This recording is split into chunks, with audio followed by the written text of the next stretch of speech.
For 5 years, I managed everything within and outside the Sterling family.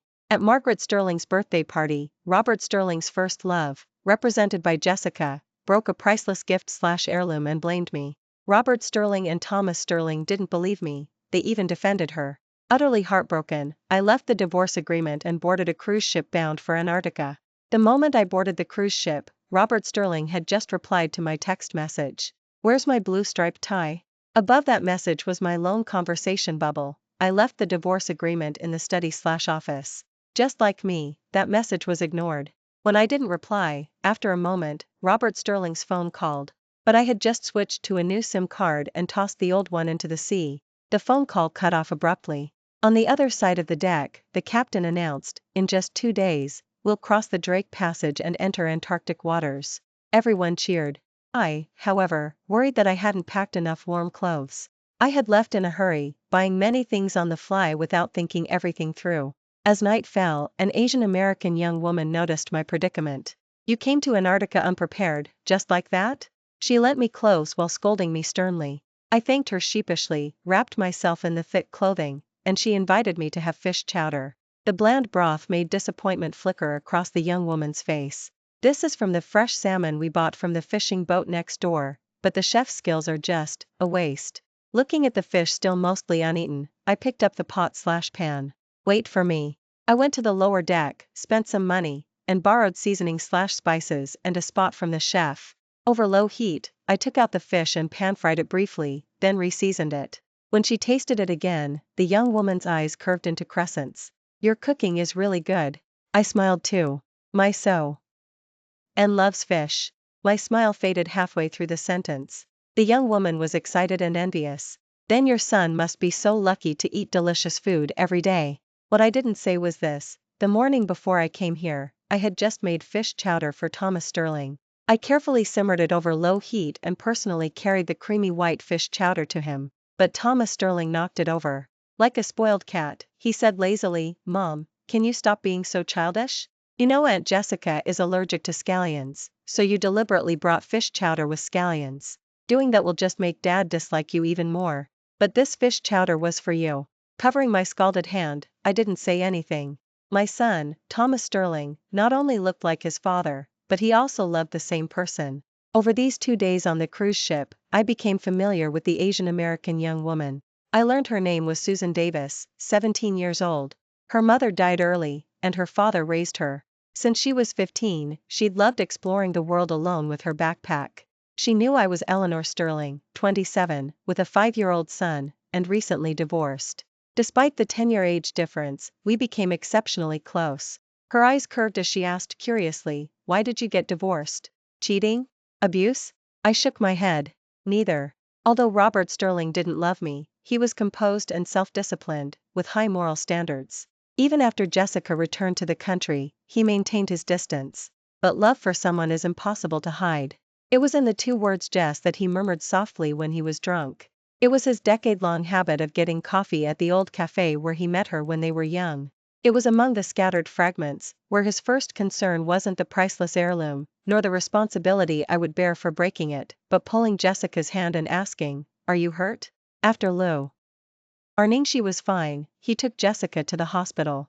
He left me standing amidst the shattered pieces, facing Margaret Sterling's accusations and the mocking stares of the many guests. After seeing off the guests, Margaret Sterling made me kneel in the study/office as punishment. In that moment, I wasn't thinking about my husband Robert's favoritism or my Thomas Sterling's alienation. I was thinking about a spicy chicken dish I wanted to eat that had been on the table. I had been really craving it, but after all that commotion, I wouldn't get to eat that dish after all. I answered Susan Davis. It was a difference in taste. Their family prefers mild flavors, and I'm the only one who likes spicy food. My voice seemed to tremble at the end. I was regretting the spicy chicken dish I didn't get to eat that day. Susan Davis looked at me worriedly. "Eleanor, your eyes look so sad." That night, when it was time to sleep, I drifted off and dreamed of Robert Sterling again. His face was cold, his tone brooked no refusal. "Who allowed you to leave? You were the one who got involved with Dad and got pregnant first, using the child to force me. What right do you have to leave now?" He gripped my shoulders, squeezing so hard my bones ached. Not until I was shaken awake did I realize it was the ship rocking. Through the cabin window, the crashing waves seemed to engulf the ship. I went outside, the waves were a full 5 meters high. The massive ship was like a moth in their hands, tossed up lightly and slammed down heavily. My hands and feet turned cold until a pair of warm hands took mine. "Don't worry," Susan Davis comforted me, pulling me back into the cabin. The Drake Passage is known as the notoriously rough Drake Passage, the roughest place in the world. "This is normal." My head felt a little dizzy. Leaning on Susan Davis's shoulder, I mumbled groggily, "If I die, no one will be sad." She touched my forehead, muttered something in English that sounded like AC. Then said, "You have a fever." Finally, she helped me to bed. She systematically took my temperature and gave me medicine. Seeing my discomfort, she clumsily comforted me. "How could no one be sad for you? If your husband isn't reliable, you still have your son. There's an old saying, what is it? A mother and child are connected at heart." My tears soaked her shoulder. I gave a short, bitter laugh. "I'm not a very useful mother." He wouldn't care. When Thomas Sterling was 3, he wasn't in good health either. Afraid of him repeatedly getting a fever, I often stayed by his bed all night. When dawn broke and his fever finally subsided, I went back to my room to rest. Before I could fall into a deep sleep, I suddenly remembered he was due for his last dose of medicine. I warmed the medicine and took it to his room. Before I even entered, I saw Jessica sitting by his bed. He was holding a candy Jessica had given him and whining, "Aunt Jessica is so nice. I wish Aunt Jessica was Tommy Sterling's mother." Jessica smiled. "Your mother would be sad to hear that." He looked disdainful. "I don't care. Grandma Margaret said she was the one who got involved with Dad and got pregnant, breaking you and Dad up. You were supposed to be Tommy Sterling's mother. Because of her improper conduct, Tommy Sterling gets teased by classmates at school." After taking the medicine, my head felt heavy and hazy. I lay on the bed, tormented by past memories. Suddenly, a gentle, firm voice sounded in my ear. "Listen, Lynn. You are the most gentle and patient person I've ever met. You are good. You don't need to doubt yourself for anyone." I fell into a peaceful sleep. Until dawn. Susan Davis's excited voice woke me. "We can land on the island." We went ashore on the Antarctic Peninsula. Seeing Susan Davis's leather jacket, I couldn't resist wrapping my scarf around her neck. "Carefree," she said, "it's only 27 degrees Fahrenheit, I'm not cold." But she obediently let me tie the scarf for her. Hand in hand, we walked among the ice floes/islands, as if entering a kingdom of ice and snow. Blue and white intermingled. This pure land was like a fairy tale, filling me with inner peace and a sense of nature. Susan Davis and I got into a kayak and laughed freely. We saw glaciers of various shapes, refracting blue wavelengths. We watched the clumsy penguins waddle across the ice field. We saw huge whales swim beneath our kayak. Susan Davis's extensive knowledge of exploration and wilderness skills impressed me, and my cooking conquered her taste buds. Finally, the return journey. The 15-day trip felt remarkably short. Facing goodbye, we both accepted it calmly. Susan Davis said mysteriously, "Watch me do some magic for you." She covered my eyes with her warm hands until she moved them away. Before me appeared a plate of uniquely arranged spicy chicken dish. I had actually smelled it already, but I still acted surprised. "Wow, Susan Davis, this is amazing." She looked a little frustrated. "Too bad I don't have your talent for cooking. I learned from the Sichuan chef on the ship, but I missed some kind of chili he mentioned, so it's not as delicious as I imagined." I took a bite and said solemnly, "This is the taste I wanted." This plate of not-so-red, not-so-green spicy chicken dish perfectly compensated for the regret of not getting to eat it that day. If you're ever able, I'd genuinely love to invite you to visit Chicago. There's so much great food there. Before we parted, I suggested reluctantly. Susan Davis was delighted. "Really? That would be wonderful." I nodded. "The pleasure would be mine." Just like that, the return journey passed in a daze, and a lively young woman was now accompanying me. After we got off the plane, Susan Davis beside me was still excitedly asking for Chicago food recommendations. My forced smile froze on my lips. "Mom." Not far away, a tall man held a child as finely carved as jade. The man's face was cold, the child's smile was bright, yet their features were identical. They walked over to me. Thomas Sterling spoke proudly, "Mom, running away from home like that is just too childish. But Dad and Grandma Margaret have forgiven you for breaking the valuable family heirloom. Come back quickly." Susan Davis clearly recognized who the people in front of me were and looked at me. My mood instantly plummeted. "I forgot, I have some things to take care of. You go ahead, and I'll come find you as soon as I'm done." She nodded hesitantly. Robert Sterling in front of me looked serious. Eleanor Sterling, there's a limit to avoiding responsibility. I gathered my courage and said, I've signed the divorce agreement. For any further issues, I'll have my lawyer contact you. Divorce agreement? Robert Sterling's dark eyes flickered. I haven't seen any divorce agreement. Thomas Sterling pouted. Is Mom talking about that piece of paper with writing on it? I already tore up that acting out of spite thing for you. Mom, just come home with us obediently. He reached out to pull my hand but was blocked by Susan Davis beside me. I've never seen such a rude man, she swore, then said in her not-so-fluent heritage language, can't you see she doesn't want to go home with you? Who are you? Only then did Robert Sterling spare her a glance. Susan Davis faltered for a moment. Robert Sterling's tone was flat. This is our family matter. Please don't interfere. Thomas Sterling also sized her up, saying disdainfully, Mom, where did you meet an insolent girl/brat like her? Hearing that, anger finally surged in my heart. I shielded Susan Davis behind me. She's not an insolent girl/brat, Thomas Sterling. Watch your language. Thomas Sterling's eyes showed impatience. Mom, you're yelling at me for that insolent girl/brat? I met Robert Sterling's cold gaze. First, the valuable family heirloom wasn't broken by me. I don't need anyone's forgiveness. Second, if the Devo RCE agreement was torn up, I'll just write another one. Walking into the wrong room back then was an accident, and having a child was also an accident. Now, let's end this accident here. Perhaps because they had never seen me take such a firm stance, the father and son were stunned. Susan Davis praised me. Cool, Eleanor, that's how you should be. No matter what was broken, I believe Eleanor isn't someone who avoids responsibility. Hearing Susan Davis's words warmed my heart. A girl I'd known for only a dozen days could believe in me unconditionally, while my husband and child stood beside another woman like strangers. Robert Sterling's expression changed. Suppressing his anger, he stepped forward to grab me. I'll investigate this when we get home. We can talk about it then. Susan Davis pulled me away quickly. Security. There's someone harassing us here. As the security guard blocked the people in front of us, she pulled me away. Eleanor, I'll help you handle everything, and then we'll travel together again. Susan Davis was determined to accompany me to the Sterling family house/estate to pack my things. It was only because I mentioned that I had left some things there. I hadn't planned on getting them, but she insisted on going with me. As soon as we entered the Sterling family house/estate, we saw Margaret Sterling and Jessica sitting in the living room. Margaret Sterling glanced at me, her tone full of displeasure. A wife of a prominent family heir, abandoning all family matters and running off in a huff like in a TV drama?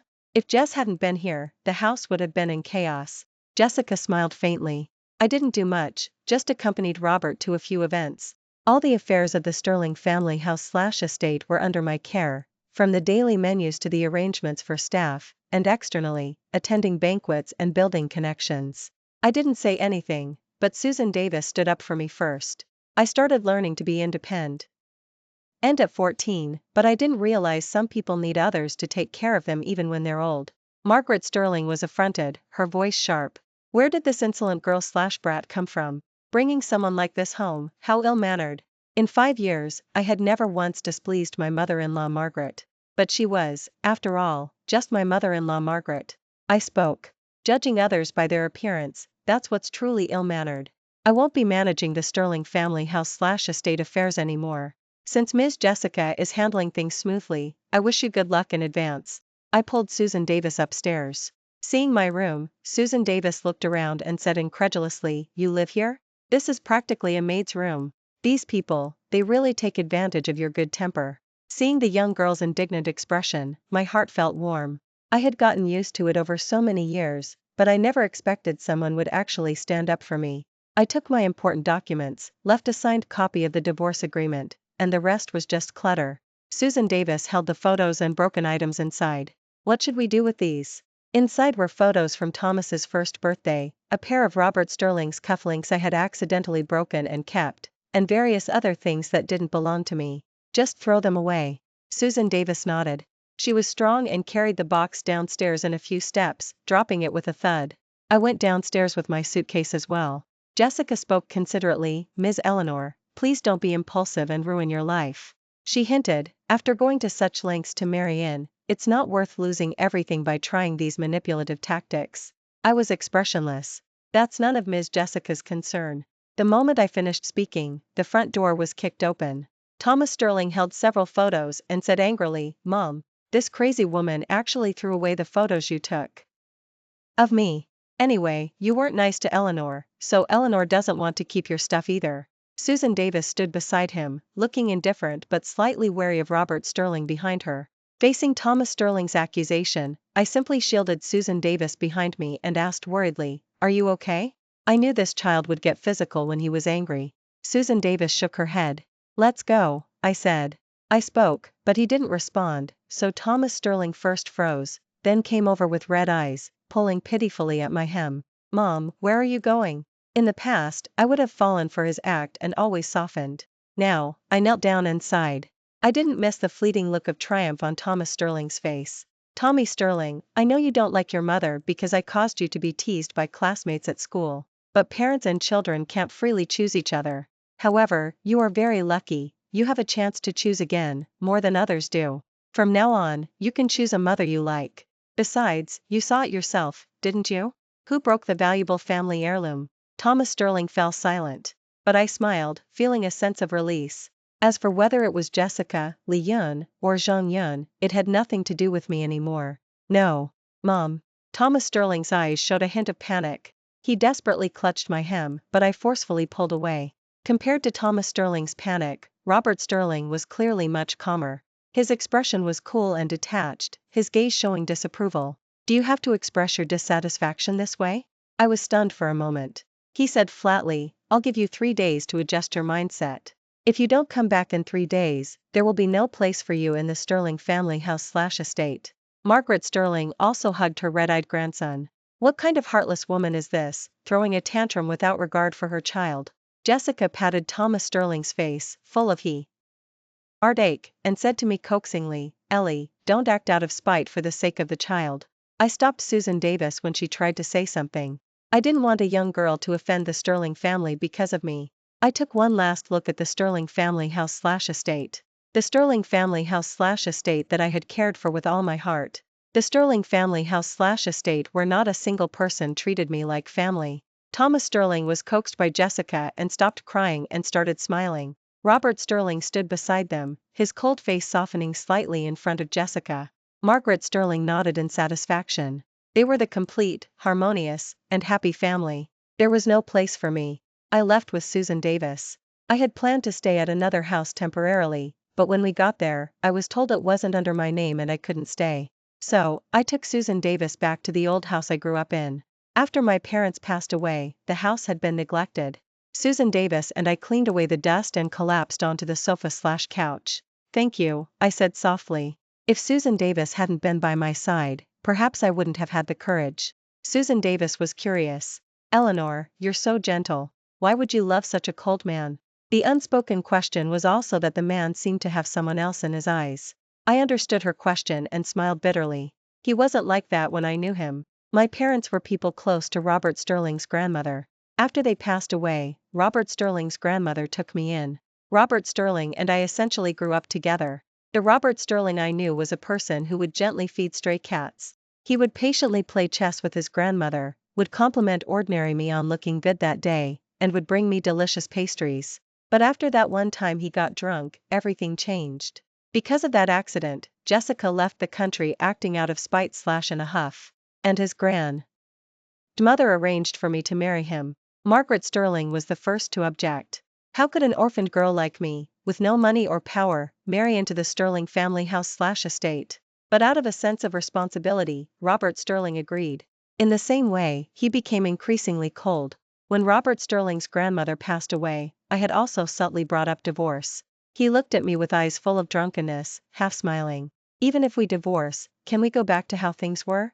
After telling her the past, I smiled bitterly. It was me who broke them up, who changed him. Therefore, out of that inner guilt, I stayed in the Sterling family house/estate for 5 years. But thankfully, everything can finally get back on track. Susan Davis said seriously, "It's not Eleanor's fault. How can Eleanor bear such a mistake alone? He chose his own path, yet he still blames you." "Eleanor, my heart aches for you." My eyes welled up. Amidst all the shameless, calculating, mocking, or gloating voices, I actually heard a different answer. "Today's a good day, Eleanor. We absolutely must go out for a meal, Susan Davis said enthusiastically. With her bright smile, I could always quickly shake off the dark shadows. I found a Sichuan restaurant. Looking at the fiery red dishes, Susan Davis tried a bite, and her eyes immediately lit up. I've never tasted anything like this. I smiled a little more too. After a few bites, I felt a bit melancholic. What's wrong? Susan Davis noticed something was off. I felt a little disappointed. Maybe it's been too long since I had spicy food. I think I can't handle it anymore. Susan Davis understood perfectly. She picked up the pot of tea beside us and poured some for me. People get used to things slowly. Drink this to soothe the spice. I took the cup, my heart felt warm. But then I suddenly heard Thomas Sterling's voice, full of disdain. Mom, eating too much spicy food is bad for your stomach. I turned around. Robert S. Sterling had appeared in the restaurant with Thomas Sterling at some point. I frowned.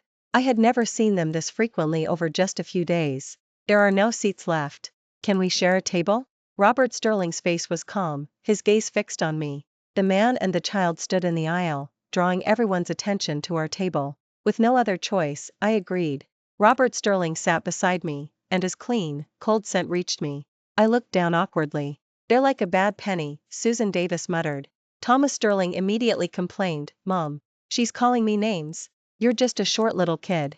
Not getting my support, Thomas Sterling immediately retorted, you're an annoying blonde. Robert Sterling didn't eat spicy food. He was seriously looking at the menu but couldn't find many mild dishes. I spoke up in time. This is a Sichuan restaurant. It doesn't suit your taste. Maybe you should find somewhere else to eat. Robert Sterling frowned. But Thomas Sterling said smilingly, it's okay, Mom. I'll eat whatever you eat. The man and the child started picking up food with their utensils. Soon, their faces turned red from the spice. Robert Sterling's fair complexion was flushed, and Thomas Sterling was sticking out his tongue from the heat. Susan Davis deliberately took a large bite of the spicy chicken dish, exclaiming, it's so fragrant. If someone can't handle it, they shouldn't force themselves. Thomas Sterling wouldn't be outdone and took a big bite too, but he quickly choked and started coughing. I pushed a cup of tea towards him. He drank it quickly, then blinked his bright eyes, showing weakness. Mom, can we go home? I want to drink the fish chowder you make. My eyes flickered. The hand that had been scalded by the fish chowder that morning seemed to ache faintly again. Thomas Sterling also seemed to remember something, and his smile faded slightly. Mom, I didn't mean to that day. It's just. He couldn't finish what he wanted to say. I asked Susan Davis, can you take him away for a bit? I want to talk to Robert Sterling alone. Susan Davis nodded and deftly grabbed the grimacing child, leading him outside. I put down my utensils. Robert Sterling, believe it or not, leaving isn't me acting out of spite/in a huff. Robert Sterling was silent for a moment, then spoke. I know. Perhaps he had seen the trash outside, he knew how much I treasured those things. Deep down, he probably knew I wouldn't be coming home in 3 days. Then why are you following me? I didn't understand. Robert Sterling's gaze was deep, like starlight sinking into the sea. Eleanor Sterling. We've been married for 5 years. I never thought about divorce, not even after Jessica came back. My smile was bitter. Yes, he never thought about divorce. Yet he openly brought Jessica in and out of the Sterling family house/estate. He never thought about divorce, but in front of others, he protected Jessica, not me. You don't need to worry about your grandmother, you fulfilled your promise. You don't need to worry about responsibility, I'll be fine. And you certainly don't need to worry about Thomas Sterling, he likes Jessica more than me. I couldn't understand why Robert Sterling wasn't divorcing, so I tried to explain. No, Robert Sterling said, lowering his gaze. There was a tear mole in the shadow of his long eyelashes on the left. Eleanor Sterling, I don't know. Perhaps? I'm just used to you? Habit? What a ridiculous and terrifying word. I had grown accustomed to being belittled and mocked, willing to lower myself into the dirt. But someone picked me up and put me back together. She told me, Eleanor, you are good. She told me, Eleanor, this isn't your fault. The person she saw wasn't the Eleanor Sterling who ruined someone else's happiness, who was manipulative and of improper conduct. It was the gentle, patient, and excellent cook, Eleanor Sterling. My expression hardened. Robert Sterling, I'm a person too. I get tired. Am I supposed to sacrifice my unhappiness to cater to your habit? Just because of habit? The meals I cooked, the clothes I coordinated, the matters I arranged in an orderly fashion? I let out a breath. If it's just because of habit, you'd get used to someone else just the same. Sign the divorce agreement. I'll wish you and Jessica happiness. Married to me, you weren't happy? Robert Sterling looked at me, his gaze distant. No, not for a single moment, not for a single second, was I happy. I used to think I was atoning for something, but someone told me it wasn't entirely my fault. Robert Sterling lowered his thick eyelashes. His brown eyes were like ice. Eleanor Sterling, that young girl has corrupted you. A feeling of unspeakable disappointment surged in my heart. I suppressed the urge to splash the tea in his face. Why couldn't he reflect on his own mistakes? Perhaps my decision from the beginning had been wrong.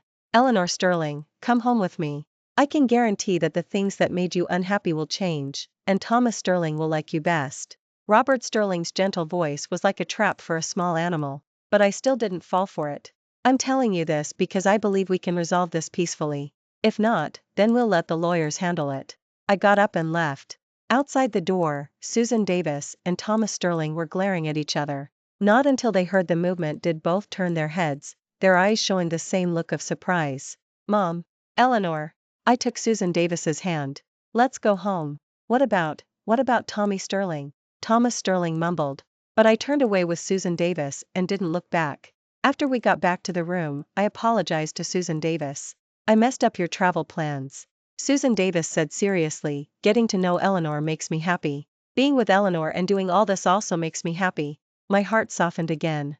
I ruffled Susan Davis's hair. But I feel very guilty for getting you involved. We'll leave tomorrow. I'll take you to find the best food in Chicago. Susan Davis nodded, delighted. Then she asked, what about the divorce? My tone was calm. It might be a long battle. It's okay, I'll leave it to the lawyers.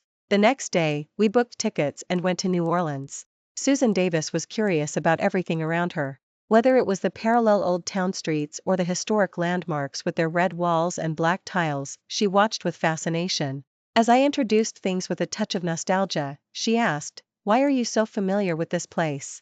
I smiled. My mother was from here, and I lived here for a while when I was a child.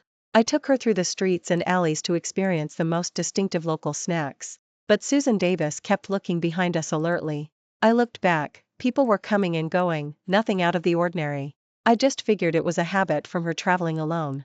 We strangely had very similar tastes. We sat side by side on the steps/curb, each holding a bowl of steaming hot roasted duck, eating until we were sweating profusely. I breathed a sigh of relief. Compared to being the prim and proper, elegant wife of a prominent family heir, I felt more at ease like I did in my teenage years, when I could sit down at a street food stand anytime. I sighed, our tastes are so similar, maybe we were mother and daughter in a past life. Although Susan Davis and I were 10 years apart, we only referred to each other as sisters. But in my heart, putting aside the friend aspect, Susan Davis was more like a little girl I felt protective of. Hearing my words, Susan Davis was uncharacteristically silent. Just as I thought I had said something wrong and was about to apologize, she said hoarsely, actually, my mom's eyes look a lot like yours. Susan Davis's mother was from Chicago, but she passed away during childbirth. Over the years, she had only seen photos. I softened my voice. We have a strong connection, whether as friends, sisters, or even like mother and daughter. My words unexpectedly made Susan Davis burst into tears. I gently put down my bowl and held her close. A teenage girl traveling all over the world, besides envying her freedom, how could I not worry about her? Mom. Susan Davis whispered, then added softly, I just never got to experience what it feels like to call someone mom. Of course, I'll still call you Eleanor later. I comforted her gently, you can call me whatever you want. You can't. A sharp child's voice rang out. Thomas Sterling darted out from somewhere. Seeing no one else with him, I was a little surprised. How did you get here? Thomas Sterling's eyes were red. You can't be her mom. You're my mom, only mine. Susan Davis's expression returned to normal. If you don't cherish your mother, someone else naturally will. You're talking nonsense. Like stepping on a sore spot, Thomas Sterling yelled. I felt a little disappointed. Where are the people who were with you? I'll take you back. Thomas Sterling shook his head. I'm not going back. I'm staying with you. Susan Davis stretched. Well, I wonder if a pampered little baby can handle that. I didn't see anyone from the Sterling family around, and Robert Sterling didn't answer his phone, so I had no choice but to keep Thomas Sterling with me. Thomas Sterling also acted unusually well behaved, saying softly, I'll stay with Mom, as long as Mom doesn't abandon me. At the same time, he watched Susan Davis warily. I felt helpless.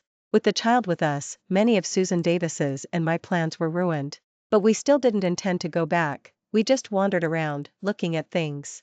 After a while, Thomas Sterling's feet couldn't take it anymore. Although he didn't say a word, I noticed the signs. I picked Thomas Sterling up. Thomas Sterling buried his face in my chest, saying muffledly, "Tommy Sterling will be obeyed. And from now on and won't want Aunt Jessica to be his mom anymore. Mom, please don't leave." Thomas Sterling always acted more mature than children his age in front of me.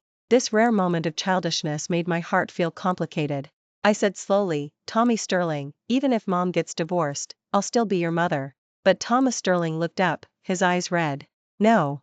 Tommy Sterling's mom was stolen by this annoying person, so she's not my mom anymore." Like a slippery fish, he slid off me and ran angrily into the crowd. I didn't even have time to stop him. "Tommy Sterling."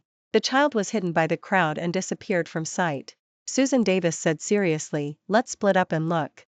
I nodded quickly. A 5-year-old child, without an adult around, was really in danger. While searching through the crowd, I called Robert Sterling. This time, the call connected quickly. Hearing that Thomas Sterling was lost, Robert Sterling's tone was steady. "Don't worry. I'll bring people to search immediately." I asked the park administrators for help with a broadcast announcement. At the same time, I anxiously asked people in the crowd, "Have you seen a little boy? He's very cute, about this tall?" "No." After getting a negative answer, I ran to another area. Where could such a small child have gone? Just as I was panicking, a strong hand gripped my shoulder. "Ellie." Seeing Robert Sterling's cold face again, tears almost welled up in my eyes. "Did you find Tommy Sterling?" His tone was calm. "Don't worry. He's waiting for you at home." "What?" Before I could react, I felt my body go limp, and my consciousness gradually blurred. A strong force lifted me up, and then a cold, noble voice sounded in my ear. "Our family will be safe together." When I opened my eyes again, I saw a familiar yet unfamiliar room. The gray tones were simple and elegant. This was clearly Robert Sterling's room. My mind hadn't yet processed how I had gotten here, but my body first noticed that something was wrong. A thin silver chain was fastened around my wrist. I tugged at it and realized the other end extended from the corner of the bed and wouldn't budge. "You're awake?" A familiar voice sounded in my ear. I turned my head and met Robert Sterling's calm black eyes. "You slept for a day and a night. Have something to eat." A bowl of plain porridge was brought before me. Robert Sterling raised his hand as if to feed me. My mind was reeling.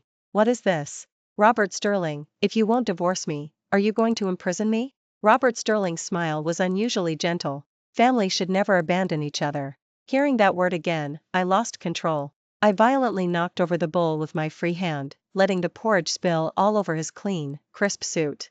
"Family? Is it obsession you can't let go of, or family? Is it me you love, or the perfect wife for the Sterling family? Your perfect life? You've never cared about what I want or what I care about.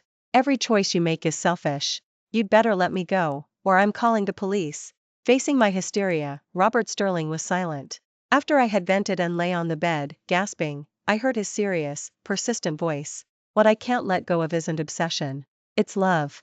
I was just too proud for too long, didn't look closely enough, and missed it. But it's okay. We have a chance to start over." He brought the porridge closer. "Are you hungry?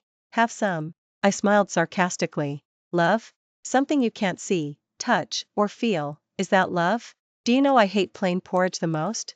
Robert Sterling lowered his head. "I'm sorry. I'll have someone bring another bowl." Not until the sound of the door closing did I lie down, exhausted. I wondered what had happened to Susan Davis and if I had gotten her into trouble. I smiled bitterly. Sure enough, anyone who got close to me never had a good outcome. The door opened again. But this time it wasn't Robert Sterling, it was Thomas Street Erling. He carefully carried a bowl of seafood chowder, his cat-like eyes wide and round. "Mom, time to eat. It's not good for your health if you don't eat." I kept my eyes closed. It seemed this was planned by the father and son. But then I heard his tone change. "Mom will have the strength to find that big sister after she eats, right?" Hearing that, I finally found some energy. "Where is she?" Thomas Sterling smiled. "I'll tell you after Mom finishes eating. I really shouldn't take it out on myself." Having figured that out, I picked up the chowder and ate on my own. After finishing, Thomas Sterling said, "Dad already sent her back." His tone held disgust. I heard she's a wild child who doesn't have a mother. No wonder she wanted to steal my mom. Seeing such words come from such a well-behaved and delicate face startled me. I quickly frowned, saying with distaste, "What gives you the right to say something like that?" Stung by the disapproval in my voice, Thomas Sterling was a little flustered. "Mom, what's wrong?" I suddenly lost my strength, my voice weary. "It's my fault. Although Susan Davis lost her mother, she is strong, independent, and wonderful. And I, even as a mother, haven't raised you well. I'm truly a failure." Thomas Sterling panicked slightly. "No, Mom raised me very well. It's just me who didn't learn properly." But I turned my head away, not wanting to look at him anymore. Days passed like this. Robert Sterling and Thomas Sterling would take turns coming into the room. Sometimes they would reminisce about warm past memories, trying to jog my memory. Sometimes they were playing the victim, trying to shake my resolve for divorce. One time, Robert Sterling came in, his tone calm. "I sent Jessica back. Is it because of her that you won't accept Thomas Sterling and me? Now no one can disturb our family." My heart was filled with disappointment. "Robert Sterling, this isn't a matter of love or lack thereof, or betrayal. I've found my own freedom. We have different goals, different pursuits. We're destined not to walk together. We have a disparity, you won't come down, and I won't go up. Let me go before this escalates." Robert Sterling paid no attention. I grew tired of trying to persuade him. So, whenever I saw them, I would either close my eyes or stare out the window, silent. Until one day, there was a commotion outside. I tried to stand up and look out the window, but I was restrained by the silver chain on my wrist. The room door was kicked open. A young woman in black tactical outfit/gear stood in the doorway, breathless, with tall bodyguards behind her. When she saw me, her eyes immediately turned red. "Eleanor." I never expected to see Susan Davis again. My still heart began to beat anew. My silver chain was unlocked. I heard one of the black-clad bodyguards respectfully say, "Young Ms. Davis." Only then did I realize that Susan Davis's father's identity was not simple. They went too far. "I'll make them pay." An expression different from her usual self appeared on Susan Davis's face. But I took her hand and gently shook my head. "I want to resolve this through legal means." It wasn't that I was going soft on Robert Sterling and Thomas Sterling. It was that I felt a sunny girl like Susan Davis shouldn't get mixed up in any darkness. Susan Davis led me outside. The sun was bright that day, almost blinding. I raised a hand to shield my eyes from the sunlight overhead. Behind me, I heard Robert Sterling's hoarse voice. "Yes, I was wrong." Thomas Sterling's crying also reached me. "I saw it. I saw it. Aunt Jessica broke the valuable family heirloom, not Mom. Aunt Jessica begged me not to tell anyone. She said if Mom did it, no one would blame her, but it would be different if it was her. Mom, don't go." But I kept walking forward and didn't look back. A few months later, Robert Sterling, the CEO of Sterling Corporation, was sued for unlawful confinement. Although he had some of his connections, he was still detained for over 10 days. Affected by the scandal, Sterling Corporation was in turmoil for a long time before things settled down. By then, I had flown across the ocean. No one could restrain me anymore. Susan Davis's father saw the connection between me and his daughter and treated me like a daughter. Susan Davis could finally stand tall and say confidently, "Next time someone asks who you are to me, I can proudly say Eleanor is my sister." Susan Davis and I began traveling the world together. We summited the Alps, we journeyed through the Grand Canyon. I recorded these experiences in a book, and surprisingly, it gained quite a readership. When I returned to the country, a publisher/bookstore invited me to a book signing. Susan Davis was very supportive of my career. Since she didn't have other plans, I accepted. On the day of the book signing, I felt the immense enthusiasm of the readers. As I bent my head to sign tirelessly, a long shadow fell, and a low voice spoke. "Hello, could you please write this in the book for me?" I paused, hearing the voice, but my pen didn't stop. As he wished, I wrote on the title page, "Here I found my peace." This was the best destiny. He keeps his high tower, I found my valley.